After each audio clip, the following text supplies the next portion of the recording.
Welcome to Ask Rafah, where your problems are answered. Today I've got a letter from a Jackie who says that my husband and I started dating when I was 18 and he was 19, and we got married 3 years later. He was kind, attentive and loving. We both worked hard and saved up to buy our first house, and our first child was born a year after we married, and we couldn't have been much happier. However, over the years, things have changed so much.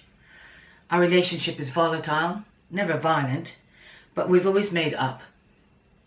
He started earning more money and has always provided well, but when he started drinking heavily and thought nothing of going out with the boys for the most of the weekend, I got into the routine of taking the children away with my sister and my friends. And soon this became our way of life. 4 years ago, however, he embarked on an affair with a much younger woman, also a drinker, and my world fell apart. I never saw myself growing old with anyone else, and we tried to put this ordeal behind us, but I simply just can't seem to move on. We've seen counsellors together and separately. He has been to see a psychiatrist in an attempt to get sober, but his drinking has increased. But I still can't get this other woman out of my head. It didn't help that we all knew each other. Do I spend the rest of my days not being able to trust him with a drink and returning to her? They rekindled their affair once before, but it has since ended. She also goes on to say that he seems to regard me and my children as trophies, and that he insists that he loves me, but doesn't seem to respect me. Should I be grateful for what I have? Well, Jackie, I'm sorry to say that you find yourself in this predicament like anybody who would find themselves in a relationship where drink is involved. Unfortunately, alcohol is the demon and the downfall of a lot of relationships that start off well, or any relationships that involve a lot of drinking, be it an addiction kind of drugs or alcohol, because you really have a third party involved here. So while you might actually feel that you've been betrayed by your husband twice by the same woman, you've also been betrayed for a long time, because it seems that his drinking has taken precedence into his choices and how he spends his time. And in the meantime, you've accommodated that situation by actually going away with your sister and your friends for the weekends to give that space, and of course quite rightly, without wanting to sort of wait for him at home. But I'm sure that was not what you had intended or wanted to do over the years of actually being together. Now, firstly, let me point out, Jackie, that you did marry very young. Okay, you were very young when you met, and you married a few years afterwards, followed by a house and children. Okay, that also indicates that I'm not surprised that once your husband got established with his income and a sense of prestige through money, which is often translated as power, and a sense of ego boosting, which a lot of people fall into the trap of, that he has also embarked on an affair and betraying your vows and your marriage, and of course the family. Now, clearly he hasn't moved out and moved on because you're still together, but you are struggling to maintain the marriage, and 4 years is a long time where you feel that you can't actually get her out of your system. And so I can't imagine this last few years have been easy for you whatsoever.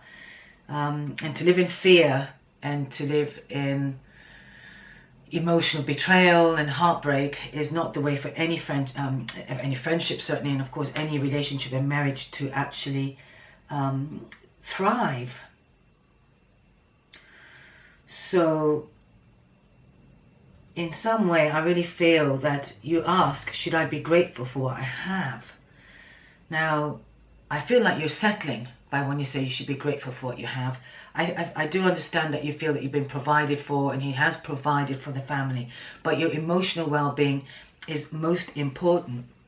You know, your heart connection, and you can't enjoy life and you can't have happiness if you're not really aiming for those areas of joy and happiness in your life.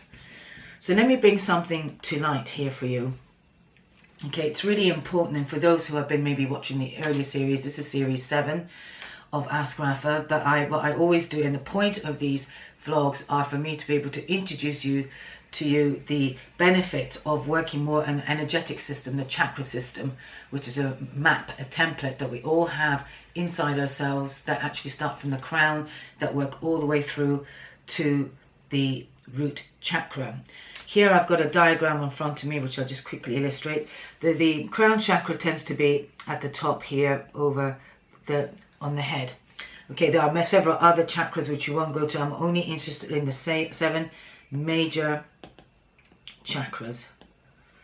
Okay, this is an energetic system that helps us to thrive and dismantle any of the debris that we have collected over the years, emotional upset, any lack of grounding, any lack of power, any broken hearts or anything like that, and any belief systems we would have picked up.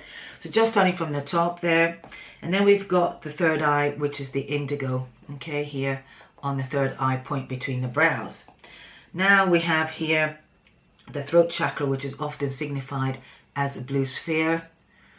Okay, now some people do like to acknowledge what they call the high heart, which is a higher heart center to do with the spiritual heart that actually resides in the higher heart. This is more to do with the earthly heart, sense of compassion, sense of love and forgiveness that we have towards our fellow human beings and ourselves. And the solar plexus, which is here, this is the solar plexus, and this is the sacral chakra, very important. This is where all our relationships stem from, friendship as well as relationship to money in some cases as well, and our sense of self-esteem in terms of our values. And finally, the root chakra, which is down at the base between the legs and the coccyx, where actually we get rooted down into the earth this way. Okay, without our grounding in life, we can feel very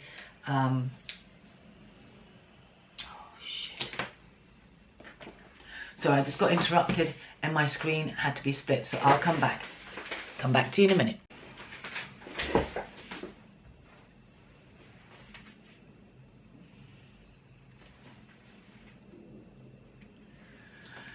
Okay, so to resume, I got interrupted by a phone call that actually blocked my screen as I was trying to record the chakras.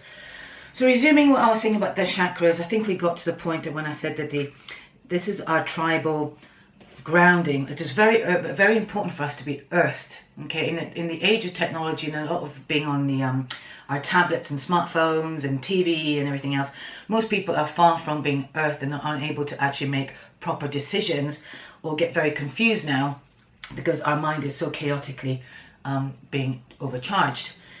So coming back to the root, working with our hands on the earth, or actually connecting to the ground, walking bare feet in the grass and all that is really absolutely a useful tool to do that for us to feel grounded. That in turn also allows our ability to think, okay, and tune into our inner wisdom. But that said, firstly I want to concentrate on Jackie's heart. Okay, this is very important that you clean out your heart. You are clearly very hurt. And I think you need to really work on starting afresh. Very important for you, okay? Your partner has betrayed your trust, okay? Here, okay, he's made, so this has now gone skew-if. Now, you have informed me through your letter that you've seen a counsellor separately and also together, clearly to no resolution, okay? I feel that's because you have, you know, quite rightly, or naturally should I say, you've naturally split up from him energetically or emotionally because you feel that he's betrayed you twice. Now, I feel also the fact that he's very egotistically and very narcissistically, okay, here I'm going to put it in black, so, okay, has, his esteem has been very much around the ego. Now, one thing I will say for your husband, he was young and we were both emotionally young when you got married, and unfortunately when we start developing, when we start growing up and stuff, sometimes our differences and our lack of development really starts showing up. Now, we've been educated to believe that what we achieve in life through our merit of work and finance is exactly the kind of the powerhouse that we are. Now this is exactly where he's arrived at himself, and he has used his power to dominate the relationship and put his needs first over yours, okay, in a sense, and it's not mutually met you in an empowering way. And I'm sure over the period of time he's disempowered you because you have felt betrayed here as well as in your heart. Okay, here's betrayal, double betrayal through your power, and so it's because he's not giving you the choice. Now also, when we don't act from a place of choice, that will stem from your 5th chakra. Very important. Oops. Okay, here, this is when we get to choose.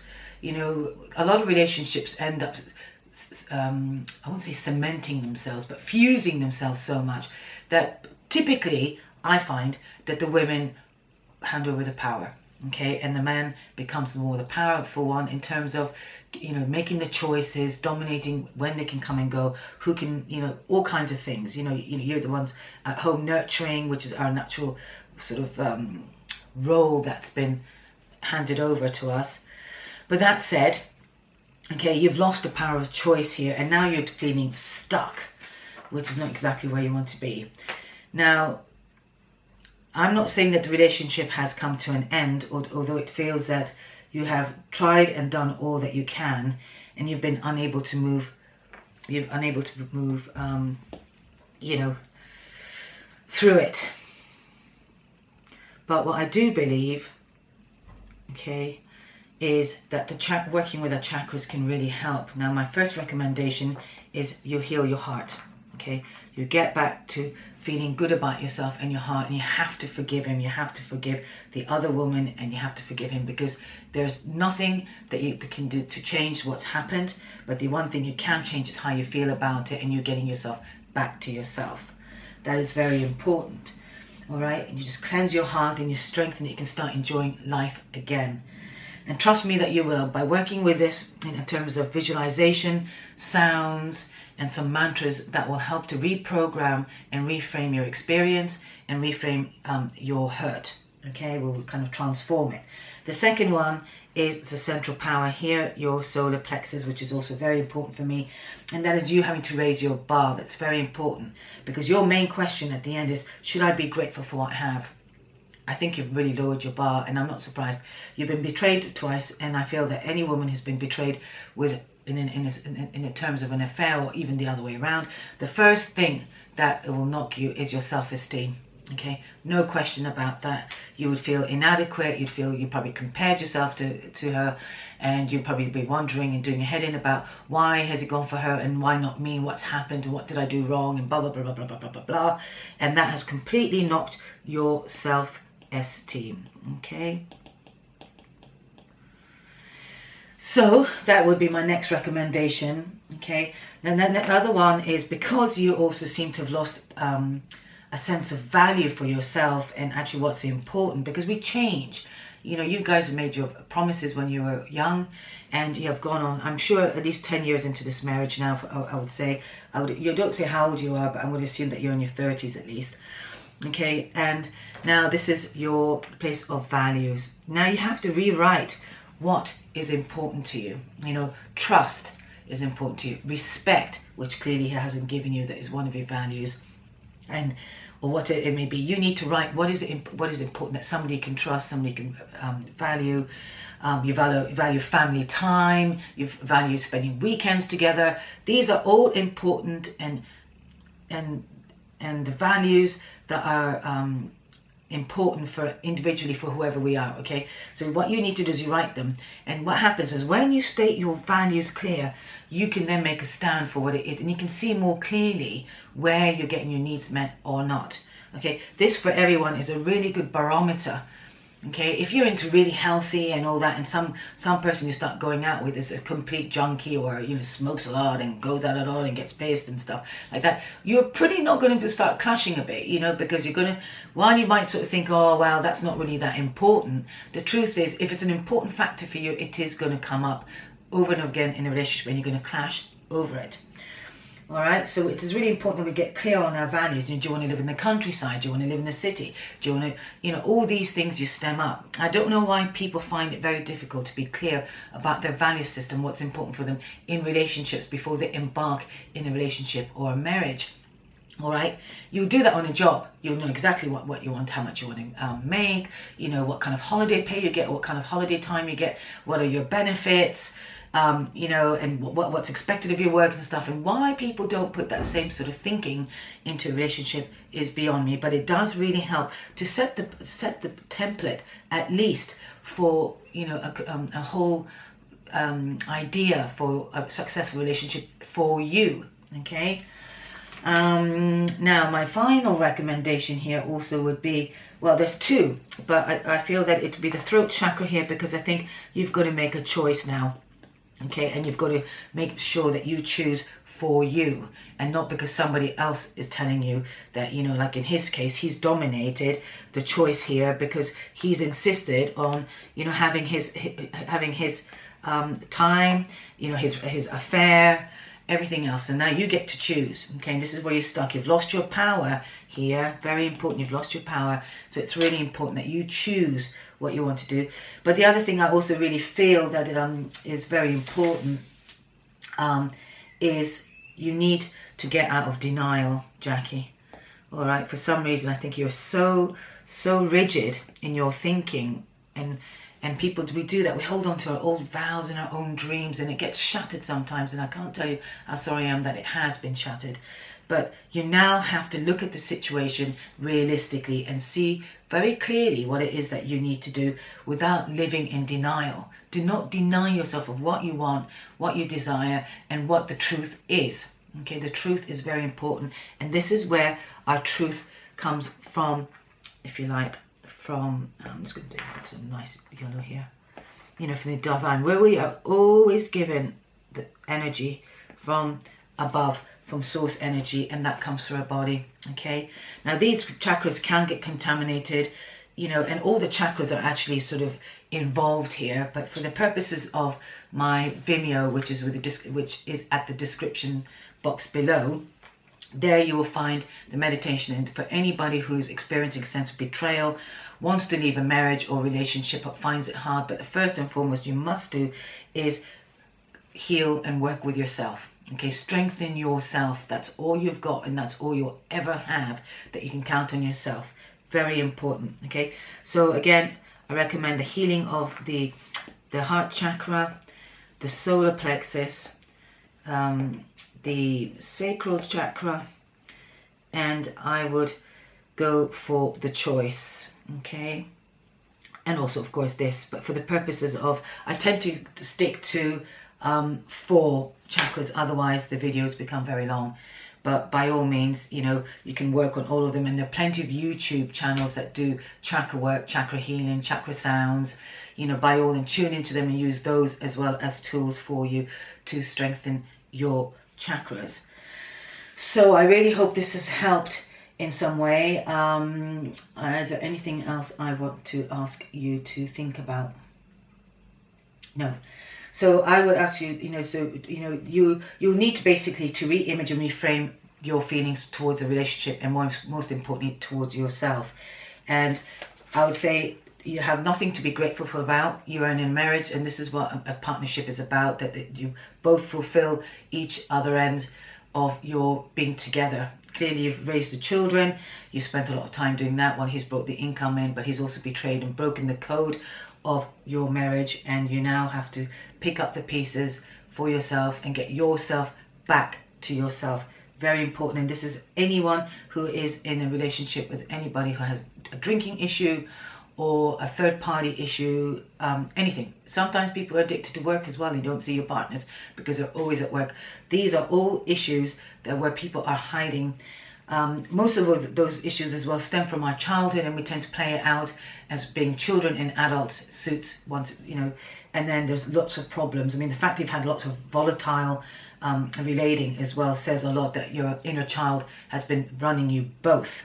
Okay, and I would imagine that you've gone from one home, which it would have been you know, around about your age of 18. You don't say whether you already left home before then, but still a very young age to be leaving home, and then got into a relationship. So you really never got the chance to develop your own adultness without being in a relationship, without being in a dependent situation, which also this highlights, you know, to me, that there's a sense of codependence as well. People, by the way, who actually go out with any addicts or people who drink a lot or in that kind of relationship where you can't let go are also exposing areas of codependence.